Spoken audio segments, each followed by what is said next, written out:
The signal came at 3 in the morning, Earth Standard Time. It cut through the darkness of space like a scream, bouncing off relay stations and satellites until it reached the massive communication array orbiting Earth. The technicians who first heard it did not understand the language, but they understood the tone. It was the sound of desperation. It was the sound of a world dying. Admiral Laura Grant was pulled from her sleep by her personal communicator. She was 62 years old, with gray hair cut short and eyes that had seen too many wars. She had hoped to retire in peace, to spend her remaining years watching the sun set over the Pacific Ocean. But the universe had other plans. She arrived at Earth Command within the hour. The building was a fortress of steel and glass, buried deep in the Rocky Mountains. Screens covered every wall, showing data from 1,000 different sources. Officers rushed between stations, their faces pale with worry. "Show me," Laura said. The main screen flickered to life. A face appeared, but it was not human. The creature had skin that glowed with soft blue light and eyes like pools of liquid silver. Its features were delicate, almost beautiful, but twisted now with terror. Laura recognized the species immediately. They were one of the oldest and kindest civilizations in the known galaxy. They had welcomed humanity into the stars 300 years ago, when humans were still learning to build their first interstellar ships. The on-the-screen spoke in a trembling voice. The translation software converted the words into English, but it could not hide the fear behind them. "Please," they said, "we are dying. They have come. Our fleet is destroyed. Our cities burn. We have days, perhaps hours, before they take everything. We beg you. We beg anyone who can hear this. Help us." The message ended. The screen went dark. Laura stood in silence for a long moment. Around her, the officers waited for orders. They knew what they were. Everyone in the galaxy knew. The Dominion was a nightmare-given form. They were creatures, massive and ruthless, driven by a hive mind that saw all other life as nothing more than resources to be harvested. They had conquered 17 civilizations. They had never been stopped. The Galactic Accord, the great alliance of peaceful species, had declared the too dangerous to confront. Their official policy was simple: stay away. Do not engage. Let them take what they want and hope they leave the rest alone. Laura thought about the who had appeared on the screen. She thought about the millions of others on that world, hiding in ruins, watching the sky fill with enemy ships. She thought about the debt humanity owed to a species that had shown them kindness when they were young and lost among the stars. "Get me the council," she said. The emergency session lasted 4 hours. Representatives from every major Earth government argued and debated and shouted at each other. Some wanted to send the entire fleet. Others wanted to do nothing, to protect Earth's own colonies and let them face their fate alone. In the end, they reached the same conclusion that species across the galaxy had reached for centuries. They were too powerful. The risk was too great. Earth could not afford to start a war it could not win. Laura listened to all of it. She nodded at the right moments and said the right words. And when the session ended, she returned to her private office and locked the door behind her. She sat at her desk and opened a file that officially did not exist.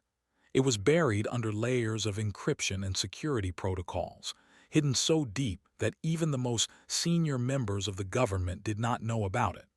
The file was called Omega Protocol. Humanity had changed since the early days of space travel. They had become diplomats and artists, traders and explorers. They had built a reputation as a peaceful species, friendly and cooperative, easy to work with. And most of that reputation was true, but it was not the whole truth. The whole truth was that humanity had not forgotten its past. They remembered the wars that had nearly destroyed their world. They remembered the weapons they had built, the horrors they had unleashed upon each other. They remembered what they were capable of when pushed to the edge. The Omega Protocol was humanity's darkest secret. It was a list of names, men and women who had been identified as the most dangerous humans alive. Killers, strategists, survivors, People who had done terrible things and been locked away, hidden from a galaxy that believed humans were harmless. The protocol existed for one purpose only. If humanity ever faced a threat that could not be defeated through diplomacy or conventional warfare, these people would be released. Laura scrolled through the list. She read the names and the crimes attached to them. Murder, treason, war crimes, genocide. These were not heroes. They were monsters in human form. And yet, looking at the distress signal from Prime, Laura knew they were exactly what the situation required. She stopped at one name, Jake, former commander of the Special Operations Division. He had led a unit during the Colony Wars, a brutal conflict that humanity tried very hard to forget. His unit had been sent to pacify a rebellious colony. They had succeeded. The colony no longer existed. Neither did anyone who had lived there. Jake had been court-martialed and sentenced to life in an orbital prison. He had been there for 15 years. According to his psychological evaluations, he felt no remorse for what he had done. He believed he had followed orders and done his duty. He was, by every measure, a dangerous man. Laura pressed a button on her desk. A secure channel opened. "Prepare a transport to the facility," she said. "I need to speak with prisoner." 2 days later, Laura stood in a cold, gray room on a station orbiting Neptune. Jake sat across from her, his wrists bound to the table. He was 48 years old, but he looked older. Prison had carved lines into his face and stolen the color from his hair. But his eyes were the same as they had been in his file photos. Cold, calculating, alive. "Admiral Grant," Jake said, "I assume this is not a social visit." Laura slid a tablet across the table. On it was the distress signal from Prime. "I have a job for you," she said. "A species that helped us when we were young is about to be destroyed. The Galactic Accord will not help them. Earth's government will not help them. But I will, and I need someone who can do what needs to be done." Jake watched the message. His expression did not change.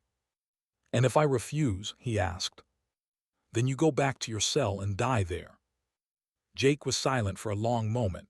Then slowly he smiled. "When do we start?" The facility on the dark side of the moon had no official name. It did not appear on any map or database. To the few people who knew it existed, it was simply called the Vault. It was a place where humanity stored the things it wanted to forget. Jake arrived there 3 days after his meeting with Admiral Grant. The transport ship descended through an artificial crater, passing through layers of reinforced steel and energy shields before finally docking in an underground hangar. Jake stepped off the ship and looked around. The air was cold and smelled like recycled oxygen. The walls were bare metal, lit by harsh white lights. It felt like a tomb. A young officer met him at the door. Her name was Captain Amy Torres, and she had been assigned to assist with the mission. She was nervous around Jake. He could see it in the way she kept her distance, the way her hand stayed close to her sidearm. He did not blame her. He knew what he was. He knew what people thought of him. "This way, Commander," Amy said. "The others are waiting." She led him through a maze of corridors until they reached a large room filled with chairs and screens. 11 people sat scattered around the space, all of them wearing the same gray prison uniforms that Jake wore. They looked up when he entered. Some of them nodded. Others stared with open hostility. None of them looked afraid. Jake studied each face. He knew some of them by reputation, others he had never heard of, but they all had one thing in common. They were survivors. They had done terrible things to stay alive, and they had been punished for it. Now they had been given a second chance. Admiral Grant appeared on the main screen at the front of the room. Her face was tired but determined. "Thank you all for coming," she said. "I know most of you did not have a choice, but I want you to understand what you are being asked to do. The is under attack by the Dominion. If we do nothing, an entire species will be enslaved or exterminated within the next 2 weeks. The Galactic Accord has refused to help. Earth's official position is that we cannot risk a war with the, but I believe we have a moral obligation to help those who helped us, and I believe you are the only ones who can do it." She paused to let the words sink in. If you succeed, you will receive full pardons. Your records will be sealed. You will be free to live whatever life you choose. If you fail, you will die far from home and no one will ever know what happened to you. If any of you wish to refuse, you may return to your cells now. There will be no punishment. No one moved. Grant nodded slowly. Good. Commander will lead the mission. Captain Torres will provide logistical support. Your ship is waiting in the hangar. It is called the Nightfall. It is the fastest and most advanced stealth vessel ever built. You will have no backup, no extraction plan, and no official acknowledgement from Earth. You are on your own. The screen went dark. Jake stood up and faced his new team. He did not smile. He did not offer words of comfort or inspiration. He simply looked at each of them and spoke the truth.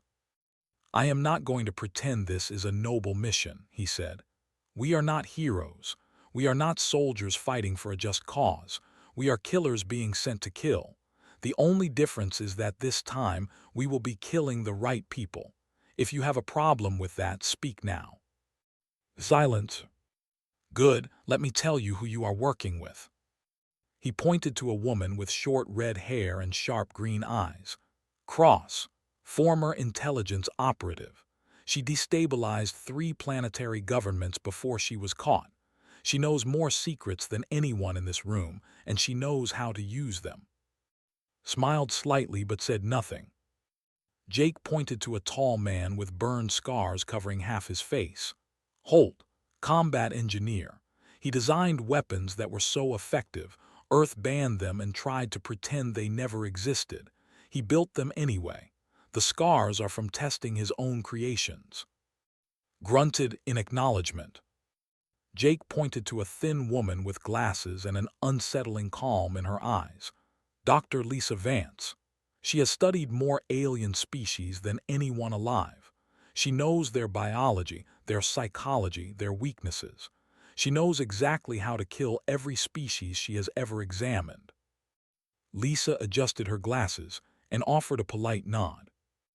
Jake pointed to a massive man with dark skin and hands like stone. Cole, close combat specialist. His entire squad was killed on a hostile alien world. He spent 3 years alone in the wilderness, hunted by creatures that should have torn him apart. He killed every single one of them and walked out carrying their bones as trophies. Said nothing, his expression did not change. Jake pointed to a young woman with short hair and a cocky grin. Bray, pilot. She has never lost a dogfight. She was court-martialed for disobeying orders during the Titan uprising. The orders were to abandon civilians to die. She refused. Winked at him. Jake continued down the line, introducing each member of the team. Danny Park, the demolitions expert who could blow up anything and make it look like an accident. Wright, the sniper who had once killed a target from 3 kilometers away in a sandstorm. Blake, the youngest of the group, a hacker who had broken into every secure system in the Galactic Accord before he turned 20. And 4 others, each with skills that made them valuable and histories that made them dangerous. When he finished, Jake looked at the group as a whole. They were broken people, damaged by war and prison and the things they had done to survive. But they were also strong. They had endured things that would have destroyed anyone else, and they had come out the other side still breathing. They have never been defeated, Jake said. They have conquered 17 civilizations. They are stronger than us, faster than us, and there are more of them than we can count. By every logical measure, we should lose this fight. He paused. But we are not logical.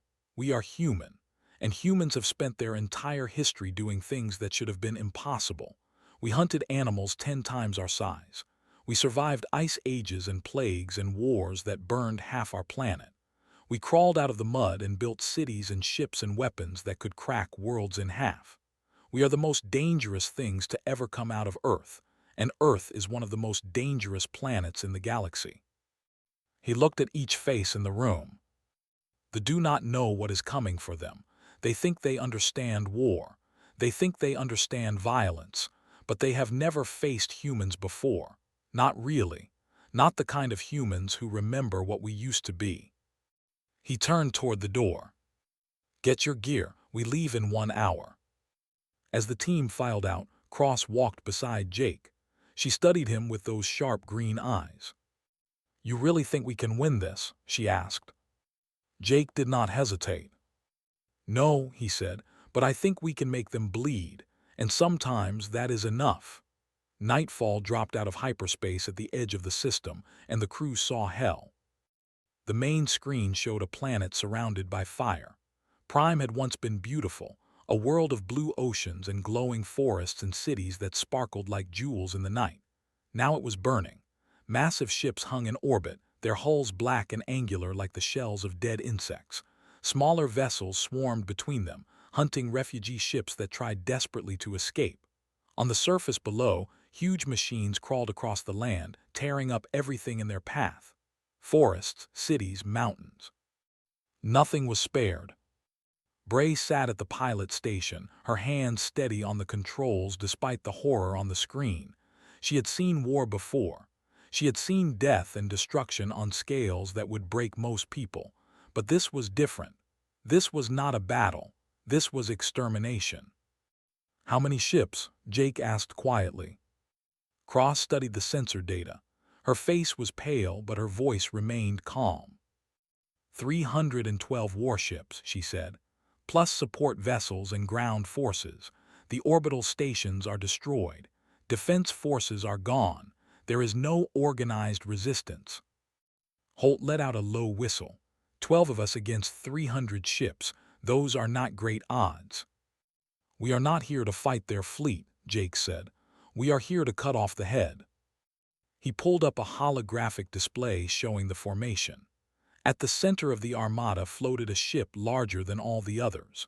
It was massive, nearly 5 kilometers long, covered in organic growths and pulsing with strange lights. It looked less like a vessel and more like a living creature. The queen ship, Lisa Vance said. They are a hive species. Their queen controls the entire Dominion through a psychic link. Every drone, every soldier, every ship commander receives orders directly from her mind. Without the queen, the hive falls apart.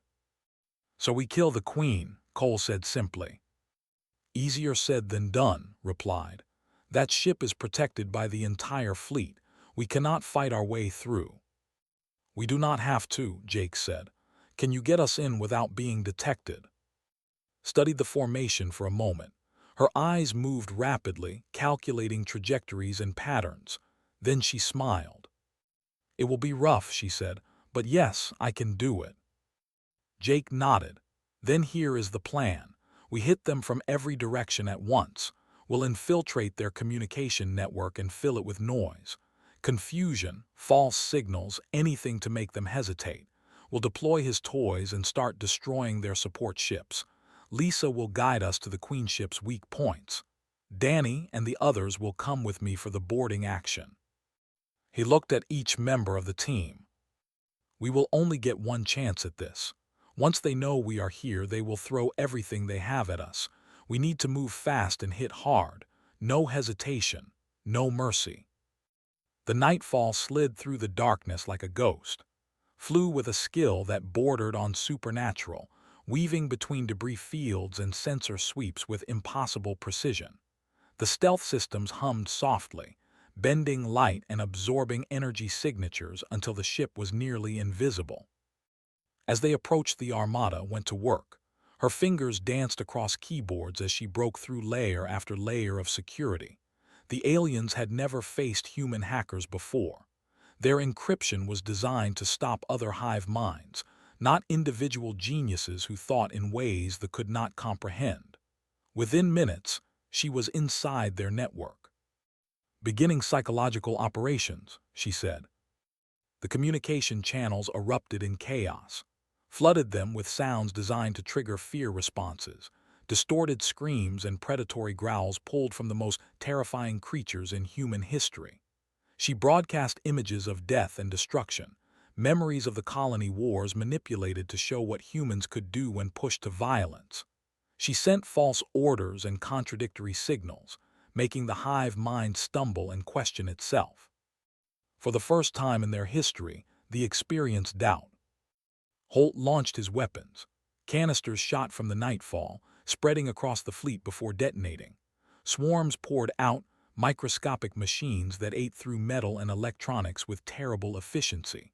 Support ships began to fall silent as their systems were devoured from the inside. Biological agents followed, payloads designed specifically for physiology. Drones collapsed in their stations. Soldiers clawed at their own bodies as their nervous systems burned. The armada began to fracture. Ships broke formation, some trying to locate the source of the attacks, others simply reacting to the chaos in their minds. The perfect coordination of the hive was shattering. "Now," Jake said, "get us to the Queen ship." Push the Nightfall forward.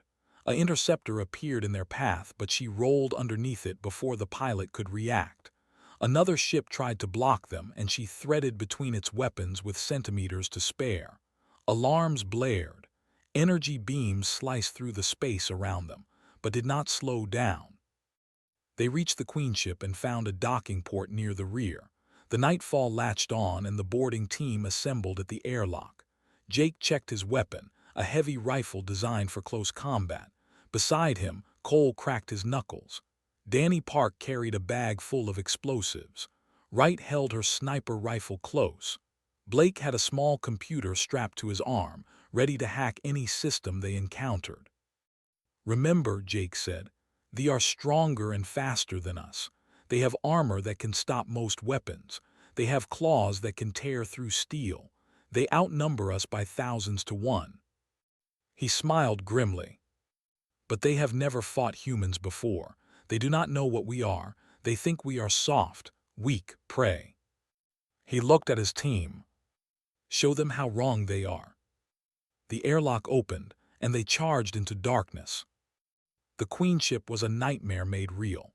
The walls were organic, covered in slime and pulsing veins. The air was thick and hot, filled with strange smells. Shapes moved in the shadows, creatures with too many limbs and mandibles that dripped with venom. The first drone attacked within seconds. It was 3 meters tall, covered in black chitin, with claws like swords. It lunged at Jake with terrifying speed. Jake did not flinch. He had faced worse. He had been worse. He fired 3 shots into the creature's chest, then ducked under its claws and drove his combat knife into its throat. The drone collapsed, twitching. More came, dozens of them, the corridors filled with enemies. And the humans began to fight. The battle inside the Queen ship was unlike anything they had ever experienced. For thousands of years, they had conquered species across the galaxy. They had faced armies and fleets in desperate last stands. They had always won. Their strength was unmatched, their numbers endless, their coordination perfect. But they had never faced humans. Jake moved through the corridors like a force of nature. His rifle fired in controlled bursts, each shot finding weak points in armor. When the ammunition ran low, he switched to his pistol. When that was empty, he used his knife. When his knife broke off in a drone's skull, he used his fists. He did not stop. He did not slow down. He did not hesitate. Behind him, his team fought with the same relentless fury. Cole tore through enemies with his bare hands, his massive frame shrugging off blows that would have killed ordinary men. He grabbed a soldier by its throat and crushed its windpipe, then used the body as a shield against incoming fire. His face was covered in blood, some of it his own, most of it not. He was smiling. Wright found a position at the end of a corridor and set up her rifle. She could not miss. Every shot found its target, dropping drones before they could reach the rest of the team. When a group tried to flank her, she pulled out her sidearm and killed them without looking away from her scope. She was calm, focused, deadly. Danny Park ran ahead, planting explosives at key structural points. He moved with practiced efficiency, his hands steady despite the chaos around him. Every few minutes, another explosion rocked the ship, collapsing tunnels and trapping enemy reinforcements. He was laughing as he worked, the sound almost lost in the noise of battle. Blake stayed close to Jake, his fingers flying across his portable computer. He hacked into the ship systems, locking doors to slow the enemy and opening paths for the team. He redirected power, shutting down weapon systems and disabling defenses. He was young, barely 25, but his mind was sharper than any blade. They did not understand what was happening. Their hive minds screamed with confusion and rage. These creatures were supposed to be weak. Their intelligence reports said humans were diplomats and traders, artists and explorers, soft beings who avoided conflict. But these humans were not soft. They were predators. They killed with an efficiency and brutality that they had never encountered. The team pushed deeper into the ship, leaving a trail of bodies behind them. They lost contact with the nightfall halfway through. His voice crackled over the radio one last time, warning them that enemy ships were closing in, and then there was only static. They did not know if she was alive or dead. They could not stop to find out. They reached a massive chamber filled with eggs. Thousands of them, maybe millions, each one containing a new drone waiting to be born. Lisa Vance studied the room with cold, professional interest. "The nursery," she said. "If we destroy this, we cripple their ability to replace losses for years." Jake nodded at Danny. "Do it." Danny set the charges with particular care. When they left the chamber, it erupted in flame behind them. The screams of the dying eggs echoed through the ship, and somewhere in the distance, the queen herself cried out in rage. They encountered the elite guard near the queen's chamber. These were not ordinary drones. They were larger, faster, and covered in armor that deflected most weapons. There were dozens of them, forming a wall of chitin and claws between the team and their target. The first clash was brutal. 2 team members fell in the opening seconds, cut down by blades that moved too fast to see. Jake watched them die and felt nothing. There was no time for grief, no room for hesitation. He charged forward, firing at anything that moved. Danny Park died holding a corridor. A group of elites tried to flank the team, and he stayed behind to stop them. He planted his last explosive on his own chest and waited until they were close. "Tell the queen I said hello," he said into his radio. The explosion killed 17 elites and collapsed the tunnel. Danny Park was gone. Wright died protecting Blake. An elite broke through the line and went for the hacker, put herself between them, emptying her rifle into the creature's face. It killed her with its dying breath, driving a claw through her chest. She did not scream. She just looked at with calm eyes. "Finish the mission," she whispered. Blake died at the reactor. Lisa Vance had identified a weakness in the Queen ship's power core. If they could overload it, the explosion would destroy the vessel and everyone aboard, including the Queen. But the system was protected by security that could not be hacked remotely. Someone had to do it manually. Someone had to stay behind. Volunteered. He was the only one who could do it fast enough. He smiled at Jake as he walked toward the console. "I was never going to get a pardon anyway," he said. "Too many governments want me dead. This is a better ending than I deserve." He began typing. The security systems fell one by one. "Go," he said. "You have 5 minutes." Jake wanted to say something, wanted to thank him or apologize or offer some comfort, but there was no time. He grabbed the survivors and ran. The Queen's chamber was at the heart of the ship. It was vast, a cathedral of flesh and bone, lit by bioluminescent growths that pulsed with sickly light. And at the center, surrounded by her final guards, sat the Queen herself. She was massive, 10 meters tall, her body a grotesque fusion of insect and something older, something alien in a way that made the human mind recoil. Her eyes, dozens of them, fixed on Jake and his remaining team. Her voice came through a translation device mounted in the floor, cold and ancient. "You are nothing," she said. "Insects. Your species will burn for this insult. We will we will take your children. We will feast on your flesh for 1,000 years." Jake looked at her. He was bleeding from wounds he could not count. His team was down to 4 people. The ship was going to explode in minutes. By every measure, he had already lost. But he smiled. "You do not understand," he said. "We are not the best humanity has to offer. We are the worst. We are the murderers and the war criminals and the monsters that our species locks away and tries to forget. If the worst of us can do this to you, imagine what happens when you make the rest of them angry." He raised his hand. In it was a detonator. "Planted charges while you were talking." The Queen had one moment to feel fear. Then the world turned to fire. The Queenship died in a storm of light and flame. The explosion tore through its organic hull, ripping apart chambers and corridors and the countless drones still inside. The shockwave spread outward, slamming into nearby vessels and sending them spinning into each other. And then something stranger happened. Across the Armada, they began to scream. The psychic link that connected them to their queen snapped like a broken wire, leaving thousands of minds suddenly alone for the first time in their lives. Drones collapsed at their stations. Soldiers turned on each other in blind panic. Ships crashed into one another as pilots lost the ability to coordinate. The perfect unity of the hive shattered into chaos. On the surface of Prime, they watched in disbelief. The harvesting machines stopped moving. The enemy soldiers who had been hunting them suddenly became confused and disorganized. And in the sky above, the great armada began to tear itself apart. The Nightfall was still alive.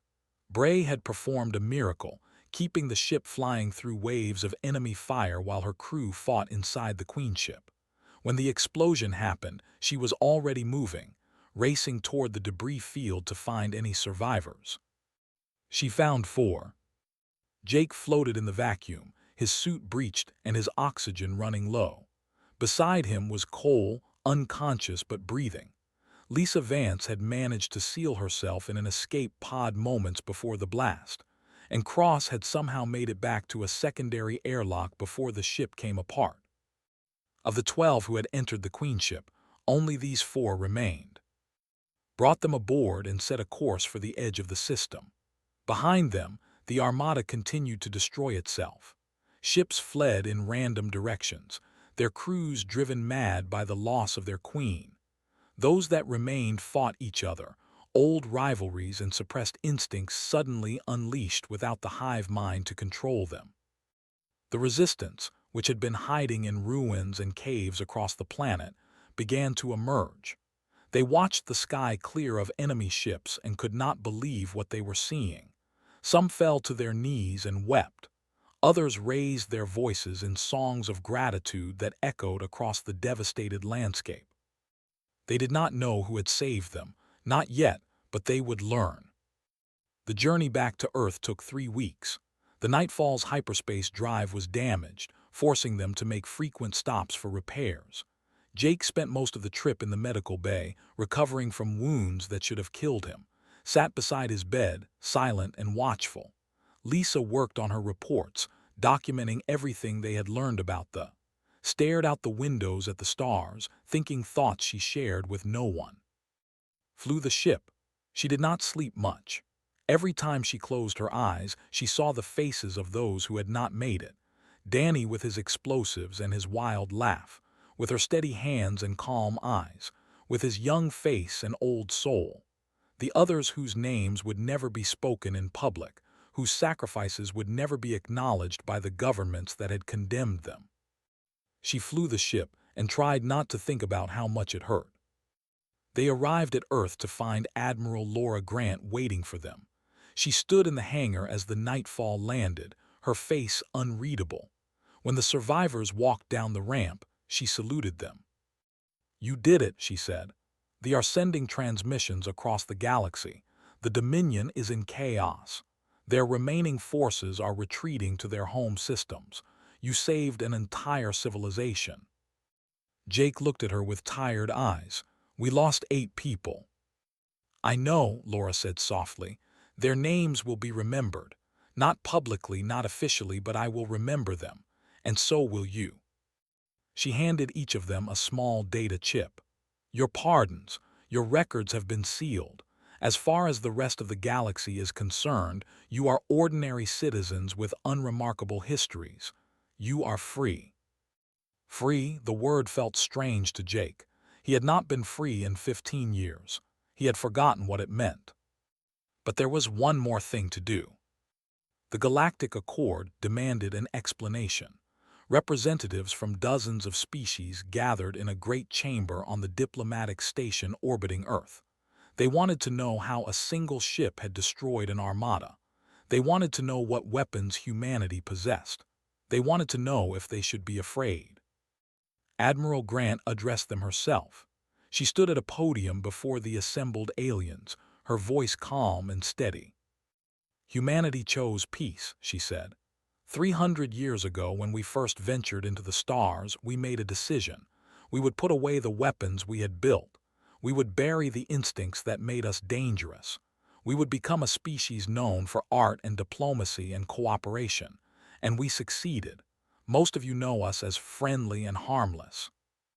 She paused. "But we did not forget what we are." The chamber was silent. Humans evolved on a world that tried to kill us every day. We faced predators with fangs and claws and venom. We survived ice ages that covered half our planet in frozen death. We endured plagues that killed millions. We fought wars against each other that nearly destroyed our civilization. And through all of it, we survived. We adapted. We became the most dangerous predators our world had ever seen. She looked at the assembled representatives, her eyes hard. "We chose to be kind because we know what we are capable of without kindness. We chose peace because we remember the horror of war. Do not mistake our choice for weakness. Do not assume that because we smile and trade and build art, we have forgotten how to fight." Her voice dropped to something cold. "They learned this lesson. They thought we were prey. They were wrong. 12 humans working alone destroyed their queen and shattered their armada. 12. Not our best soldiers or our greatest heroes. Just 12 people who remembered what humanity used to be." She leaned forward. "Do not make us remember again." The message spread across the galaxy. Species that had dismissed humans as harmless began to look at them differently. Not with fear exactly, but with a new respect. A new understanding. Humanity was not weak. Humanity had simply chosen to be gentle, and that choice could be unmade. Jake retired to a small colony world on the edge of human space. He bought a house near the ocean and planted a garden. Cole lived nearby, spending his days fishing and watching the sunset. Lisa Vance returned to research, studying alien life with renewed purpose. Cross disappeared, as intelligence operatives often do, but she sent messages sometimes, letting them know she was alive. Bray flew transport ships for a while, ferrying supplies to distant colonies. But eventually she settled down too, opening a small flight school for young pilots. She taught them to fly with skill and precision. She taught them to be brave. She never told them about the nightfall or the mission to Prime. Some stories were not meant to be shared. On quiet nights, when the stars were bright and the air was still, the survivors would gather together. They would cook food and share drinks and talk about nothing important. And sometimes, when the hour grew late, they would raise their glasses to those who had not made it. To Danny and to the others whose names the galaxy would never know, to the price of victory and the weight of survival. They were not heroes, they knew that. They were broken people who had done terrible things, but for one brief moment they had done something good. They had saved a world. They had changed the course of history. And maybe, Jake thought as he watched the stars, that was enough. Maybe that was all anyone could ask for. He finished his drink and went inside. Tomorrow there would be more gardens to tend, more sunsets to watch, more life to live. The war was over. The monsters had become men again. And somewhere in the darkness between stars, the galaxy remembered what humanity had shown them. They remembered to be careful. They remembered to be kind. They remembered that Even the gentlest species can carry fire in their hearts. And they never forgot again.